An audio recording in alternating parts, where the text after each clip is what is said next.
Bom dia. Boa tarde. Boa noite. Começa agora o Sustentabilize.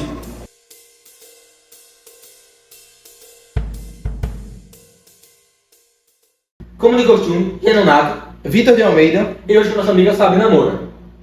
Bom, pessoal, o tema de hoje é sustentabilidade. Nada melhor que começar explicando um pouco o que é sustentabilidade. Sustentabilidade nada mais é que a capacidade da humanidade sobreviver, né? Fazendo uso racional e consciente dos recursos disponíveis. Sustentabilidade também muitas vezes vem atrelada à ideia de gerações futuras.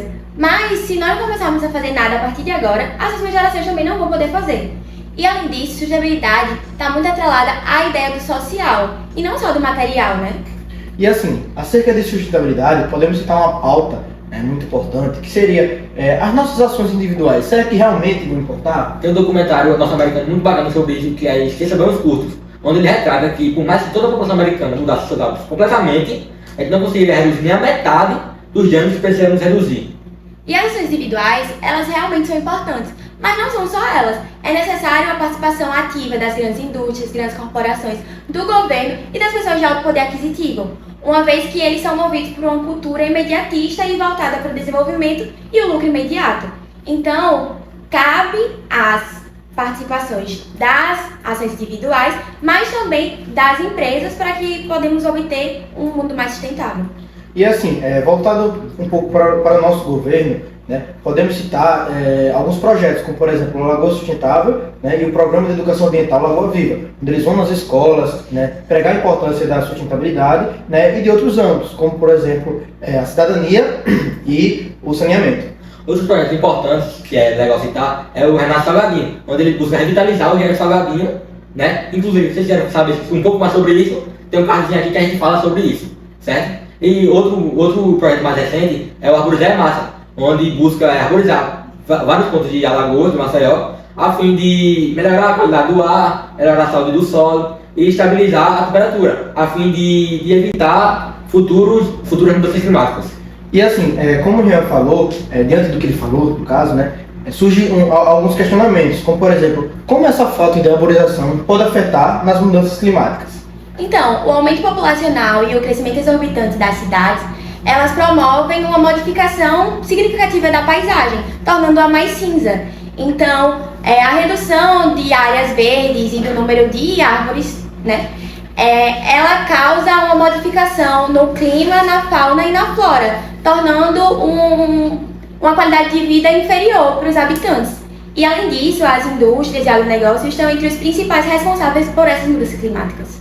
E assim, muita gente acha que as mudanças climáticas afetam apenas no aumento da temperatura, mas não é verdade, porque ele também afeta na escassez de água, afeta no declínio da biodiversidade e também em incêndios severos. Inclusive, na Bahia há pouco tempo aconteceu um fenômeno onde, por conta de fortes ventos e por conta do clima seco e quente, a população tomou uma atitude de se jogar no mar, a fim de se livrar do calor intenso que estava na região.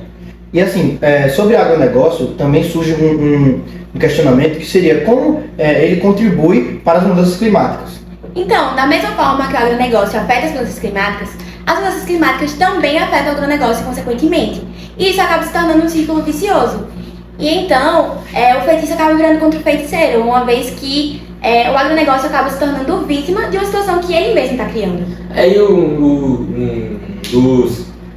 Das ações do agronegócio que ela pode causar é o desmatamento, porque elas querem área para trabalhar, e, consequentemente, a perda de biodiversidade do local e a degradação e contaminação do solo. E assim, o agronegócio ele também faz uso do agrotóxico, né, para manter as lavouras e também manter as lavouras com baixo custo, né? E uma maneira que eles estão tentando fazer para poder diminuir o uso do agrotóxico, né, que é bem prejudicial, né, seria o uso do biopesticida. Falando da indústria, a gente sabe que ela é muito importante para a evolução e para a globalização humana, né? Mas os impactos ambientais que essa atividade industrial pode causar tem consequências de curto, médio e longo prazo. Então, falando nisso, bilhões de toneladas de metais pesados são emitidos por meio das indústrias, né, das chaminés e dos esgotos, ou seja, dos descartes de resíduos industriais. E esses metais pesados são muito nocivos, tanto para a nossa saúde, quanto para a vida aquática, a vida dos animais marinhos e afins. E, além disso, eles também afetam a água, o ar e o solo, tendo uma grande taxa de toxicidade desses alimentos. Para falar um pouco mais sobre isso, fique agora com a química Andréa Pires Fernandes. Bom dia, meu nome é Luísa. Eu sou Maria Yasmin. Nós somos do terceiro ano A do Colégio Maria Montessori, do grupo da ODS11, Cidades e Comunidades Sustentáveis. Hoje estamos aqui com a professora Andréa, professora de Química aqui da UFAL, do Instituto de Química e Biotecnologia, doutora em Química. E uma das áreas de ênfase, né, é justamente a questão dos ecossistemas. Isso, ambientais. Sistemas ambientais, exatamente. E aí, a gente veio trazer algumas perguntas sobre a questão ambiental e a poluição para casar com o tema de cidades e comunidades sustentáveis. E aí, a primeira das perguntas que a gente queria fazer é justamente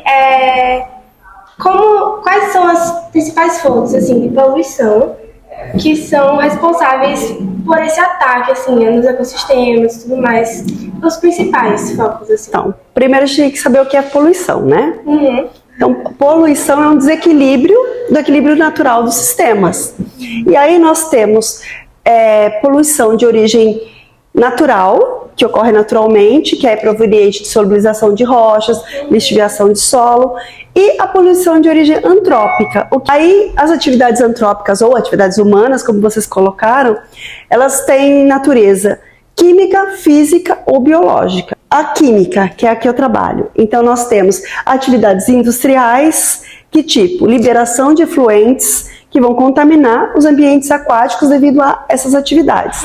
Além disso, um dos exemplos são produção de celulose, produção de tecidos e fabricação de tintas e solventes. Então tudo isso vai gerar metal potencialmente tóxico, tá? Não existe mais o termo metal pesado. Sim.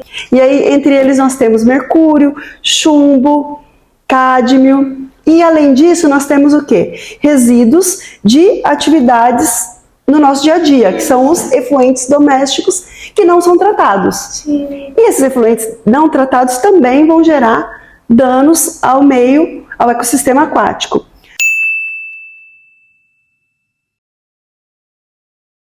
Como ela vai afetar? Esses poluentes, eles vão reagir com a água, vão reagir com o sedimento marinho e alterar então todo o equilíbrio natural. E aí, interagindo, pode o quê? Ficar solubilizado em água ou depositado no fundo, no sedimento. E com isso, ele pode ficar no sedimento, ora ele pode ser extraído e voltar para a água, para o ambiente aquático, e com isso eu tenho o quê? Um ciclo desse poluente persistindo por muito tempo. A bioacumulação, principalmente cádmio, chumbo, cromo, mercúrio e zinco. E aí nós temos o que no ambiente aquático? Organismos vivos. Esses organismos vivos vão ingerindo todo esse material.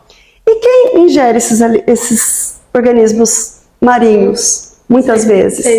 Os seres humanos. Mas nós, seres humanos, nós estamos no topo da cadeia alimentar. Quem começa ingerindo?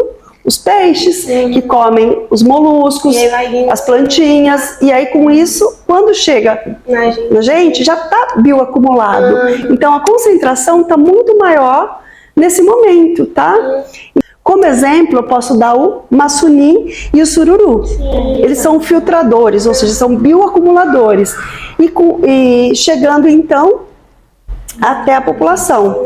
E não afeta só a gente que ingere, afeta também quem pesca, quem coleta, né? Eu acho que o termo mais correto é coletar.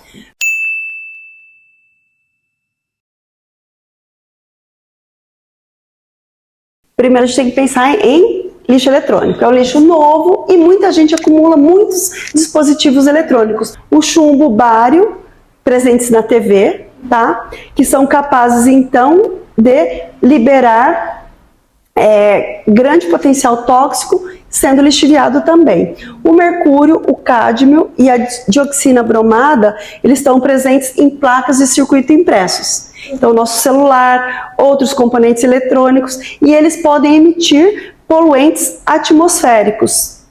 Então, muito obrigada, professora Andréa, por nos proporcionar esse momento de conversa, de tirar dúvidas, foi muito importante. Eu que agradeço o convite de vocês, Maria Luísa, Marisma, Yasmin e Gustavo. Espero que tenha contribuído um pouquinho para o aprendizado de vocês.